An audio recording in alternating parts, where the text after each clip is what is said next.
কুখ্যাত gold smuggler অক্ষয় বানসুরকে 3 দিনের police হেফাজতে পাঠানো হয়েছে। অক্ষয় বানসুরকে দেখে পাওয়া গেছে ইউএইর সোনার বিস্কিট এবং হোয়াটসঅ্যাপ কলিং মেসেজ যোগে যোগাযোগ করতে অন্যদের সঙ্গেও দেখা গিয়েছে। মণিপুরের একজন পাচারকারীর সঙ্গে যোগাযোগ ছিল অক্ষয়ের, আর সেই লিঙ্কে মায়ানমারের পাচারকারীর সঙ্গে হতো যোগাযোগ।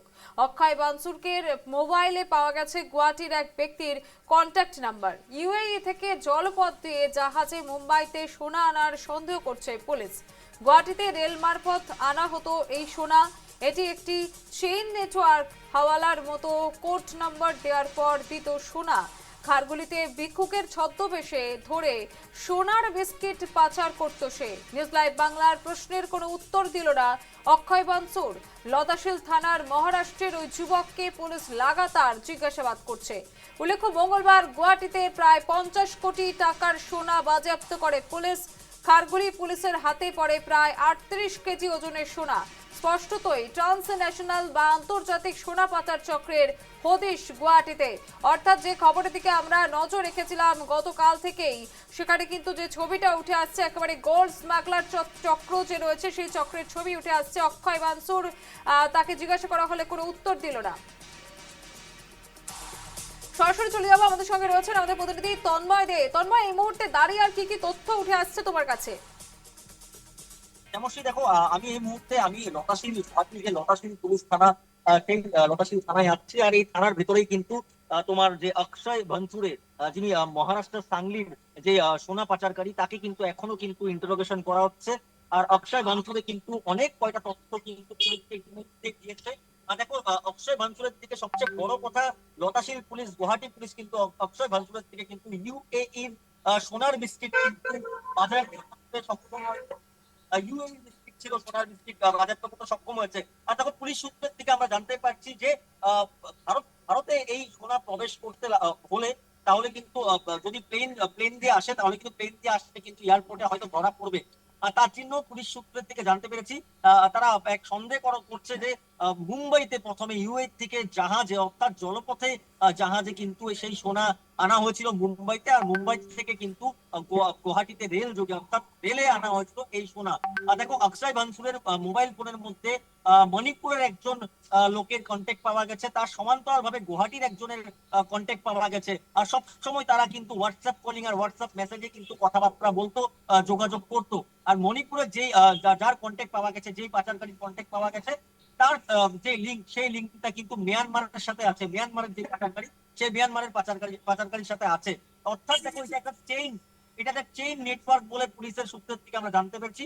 এটা সম্পূর্ণ একটা চেইন নেটওয়ার্ক। যখন অক্ষয় বানসুরকে যখন মেডিকেল করতে নিয়ে যাচ্ছিল, তখন কিন্তু আমি অক্ষয় বানসুরকে আমি জিজ্ঞেস করেছিলাম, কিন্তু কোনো মুখ খুললো না, কোনো উত্তর দিল না। অক্ষয় বানসুরে খালি ইশারা দিয়ে কিছু বলতে চাচ্ছিল, কিন্তু সঠিকভাবে কিন্তু কিছু বলেনি। এই মুহূর্তে কিন্তু পুলিশের যে ইন্টারোগেশন, সেই ইন্টারোগেশন চলছে। আর অক্ষয় বানসুরের সাথে দেখো, সবচেয়ে বড় কথা, গুয়াহাটির কোন লোক জড়িত আছে, গুয়াহাটির কোন পাচারকারী অক্ষয় বানসুরের সঙ্গে জড়িত আছে, সেটা কিন্তু সবচেয়ে বড় কথা। এই মুহূর্তে পুলিশ অক্ষয় বানসুরের যে মোবাইল ফোন থেকে সেই গুয়াহাটির কন্ট্যাক্টটা ইতিমধ্যে লাভ করেছে, আর সেই লোকটাকে খোঁজে এখন অপারেশন শুরু করেছে পুলিশ।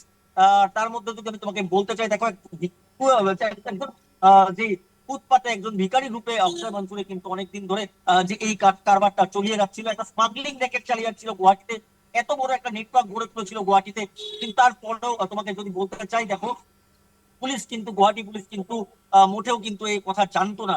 গুয়াহাটি পুলিশের চোখের সামনেই কিন্তু অক্ষয় বানসুরের মতন সোনা পাচারকারী কিন্তু গুয়াহাটিতে একটা নেটওয়ার্ক, একটা বড় একটা নেটওয়ার্ক গড়ে তুলেছিল। আর সেই নেটওয়ার্কটা কিন্তু তো আমি যদি বলতে যাই তোমাকে, মিয়ানমার থেকে শুরু করে মধ্যপ্রাচ্যের দিকে শুরু করে সব চারদিকে ছিল। ইউএ এর মতন একটা দেশের সঙ্গে কিন্তু এই নেটওয়ার্কটা জড়িত।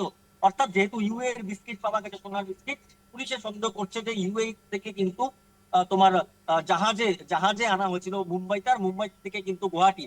আর তেমনও কিন্তু কলকাতা, বেঙ্গালোর মতো শহরের সঙ্গেও কিন্তু কানেকশন পেয়েছে। এখন সবচেয়ে বড় কথা, যে গুয়াহাটির সেই পাচারকারীকে, আর দেখো, হাওয়ালার মতন একটা কোড কোড নাম্বার দেওয়া হতো, আর সেই কোড নাম্বারটা দিলেই সেই সোনা দিত। এই কথা কিন্তু অক্ষয় বানপুরে পুলিশের যে ইন্টারোগেশন চলছে, সেই ইন্টারোগেশনে বলেছে। অক্ষয় বানপুরকে কিন্তু এখন 3 দিনের পুলিশ রিমান্ডে নেওয়া হয়েছে। আর অক্ষয় বানপুরকে নিয়ে লতাশিল থানার যারা যেটা টিম আছে, সেই টিম কিন্তু বিভিন্ন জায়গায়, গুয়াহাটির বিভিন্ন জায়গায় একটা অপারেশন চালাবে। আর সবচেয়ে বড় কথা, এখন পুলিশের হাতে পড়তে হবে সেই গুয়াহাটির সেই পাচারকারী, যে পাচারকারী কিন্তু অক্ষয় বানসুরের সঙ্গে যোগাযোগে ছিল। আর সবচেয়ে বড় কথা, মণিপুরের কোন পাচারকারী, সেই পাচারকারীর বিরুদ্ধে পাচারকারীর বিরুদ্ধেও কিন্তু এক অভিযান চলবে। যেহেতু এটা মিয়ানমারের সঙ্গে একটা কানেকশন আছে, একটা ইন্টারন্যাশনাল রেকেট, যেটা গুয়াহাটিতে কোনোদিন শোনা যায়নি।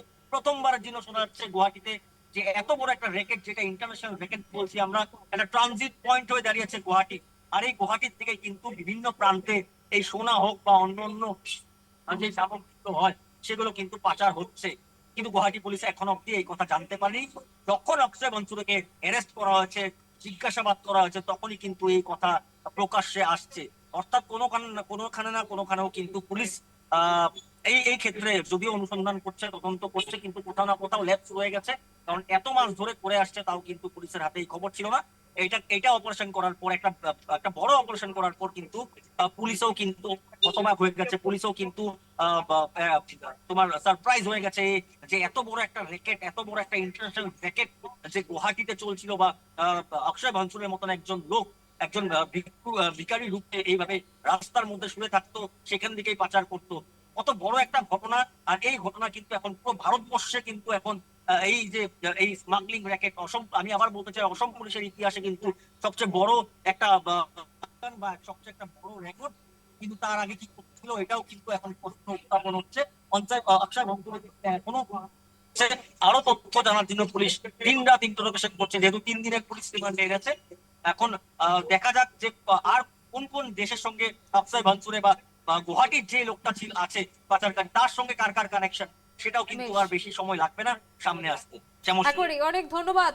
অনেকক্ষণ এতক্ষণ আমাদের সঙ্গে ছিলেন আমাদের প্রতিনিধি তন্ময় দে, এবং যে ছবিটা আমাদের সামনে উঠে এলো, সেখানে একজন ভিখারির ছদ্মবেশে এতদিন কিন্তু তিনি এখন রাস্তায় পড়ে থাকতেন।